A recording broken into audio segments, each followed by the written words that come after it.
Hello and welcome to our channel, The Horn Cutter, where we discuss and give each other tips and ideas on how to fix some electrical faults on your vehicles.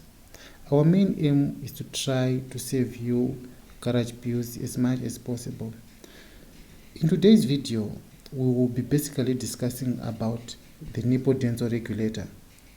This regulator, voltage regulator, is commonly found in Toyotas. So these regulators, they come in different shapes.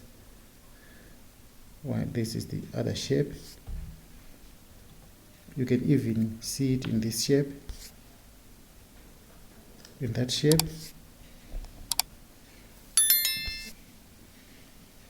and that one. But today we'll be mainly focused on this oval shaped regulator in the picture. What does an alternator regulator do and how does it work? An alternator regulator supplies current to the rotating part of the alternator. The rotating part is called the rotor, and when current is applied to it, it becomes an electromagnet. Its rotation generates an alternating current in the fixed windings of the alternator called the stator. The regulator acts as a control mechanism by varying the amount of current in the rotor called the field current, and thus controlling the output voltage of the stator. Simple alternators were originally electromechanical devices that switched the field current on and off to control the output of the alternator. In today's alternator, regulators are all semiconductor based, and some sophisticated ones are controlled by an embedded computer chip. Many regulators are built into the alternator, but this doesn't permit any adjustments. So the most sophisticated alternator regulators are all externally mounted. Computerized alternator regulators read inputs such as battery voltage, battery and alternator temperature and time, and relate them to the programmed requirements of the battery type and other parameters. They aim to produce a three-stage charge that optimizes alternator output and fully charges batteries.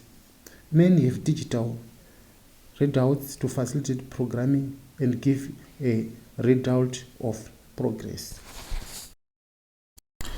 So now we are going to label this regulator and give you the pinouts so that you won't have problems whenever you want to put it on the alternator or to connect on the vehicle, in case there are no wires of the connection present.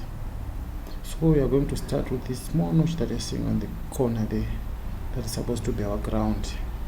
Whenever you see that, the regulator will be mounted directly to the alternator, so that is where it gets its ground from. We go to the next terminal that you are seeing there, that is supposed to be our stator. Yeah, that pin is mounted directly to the rectifier, so that is supposed to be our stator. The next pin that you are seeing there, that is field. Right, that's supposed to be our field terminal, because between that pin and this one, there is what we call the branch box to the rotor. So here we've got the battery. It takes its battery from the rectifier as well. So if you go up to that oval shaped